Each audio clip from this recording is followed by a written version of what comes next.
Hello everyone, my name is Laith Ajjan. I am a senior developer and integrations lead at OptimizeIS. We are the two-time Airtable Partner of the Year, where we help teams build smarter and more efficient systems.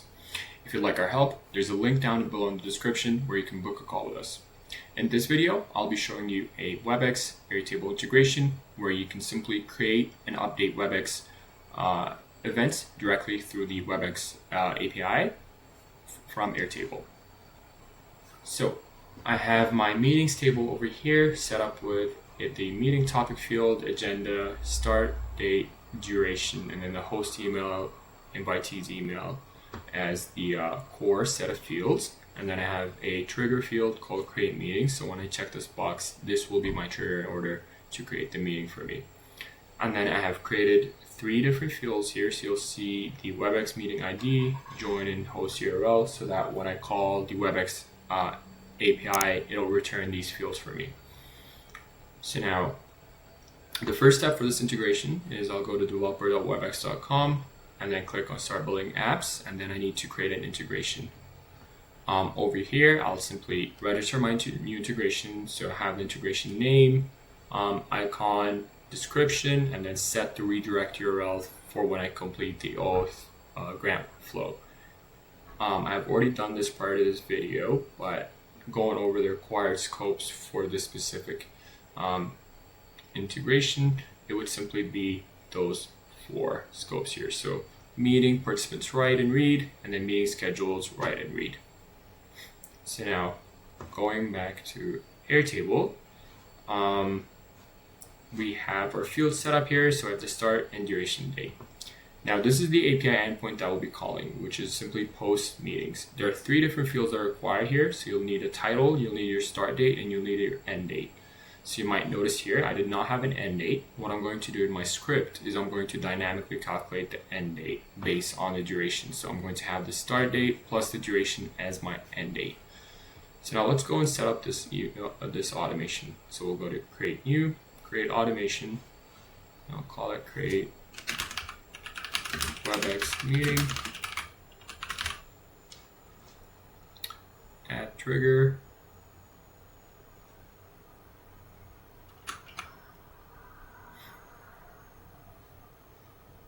and then I'm going to run a script here. So I'll have my record ID, and then I'll have the script in here calculate my end date, have the start date as well as the title, and then send that out to the Webex API. So what I have over here is a simple script that'll read my Webex Meetings authentication table. So this is where I have my access token and refresh tokens stored once I completed my OAuth grant flow. So I have them stored in this table. I also have an automation that runs once a day that'll refresh these tokens for me to make sure that they're up to date each time I use them. But going back to the script here, simply reading my meetings record that triggered the automation, the topic, the agenda, and so on. And then it's calculating my end date based on the start and duration. So it's simply adding the duration to my start date, and that gets me my end date. And then if we were to run the script now, and go back to my meetings table, you'll see it created my Webex meeting ID, and then I have my join URL as well.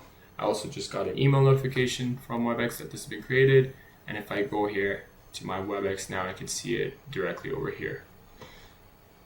Okay, so now the second step of this workflow, now that we have a Webex meeting ID, is let's say I wanted to update, the meeting topic, agenda, or anything else over here. So now let me create my second automation.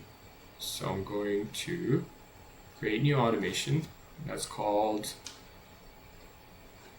update the Webex meeting.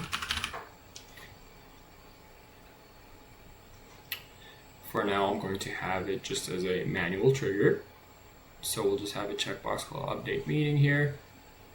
And then I'm going to have a conditional logic to make sure that this only runs when the Webex meeting ID is not empty. So now I would just run a script, read the record ID. And then this time around, I'm calling the patch meeting API endpoint. So I'm just passing in the meeting ID, and then right here, what I'm going to do is just change the duration from 30 minutes to 1 hour. But yeah, there's a few things that you can change here. So you can change the agenda, the end date, anything really with that meeting. So yeah, with this script, I'm simply patching my existing meeting. So I'm going to click on update meeting here, and I'm going to change the duration to 60. So just 1 hour instead of 30. Right now it's 30.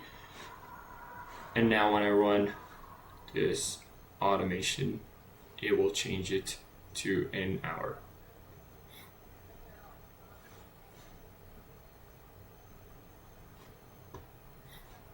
And then I also just received an email notification about that, and as you can see here, it now extended my meeting to the full hour. So yeah, this is a pretty simple setup and where you can manage all your Webex meetings directly from Airtable. You can spin up a quick Webex meeting for a project and a lot more use cases. If you'd like us to implement this integration for you and more, feel free to click down below in the description to book a call with us where we can help you with all your Airtable needs.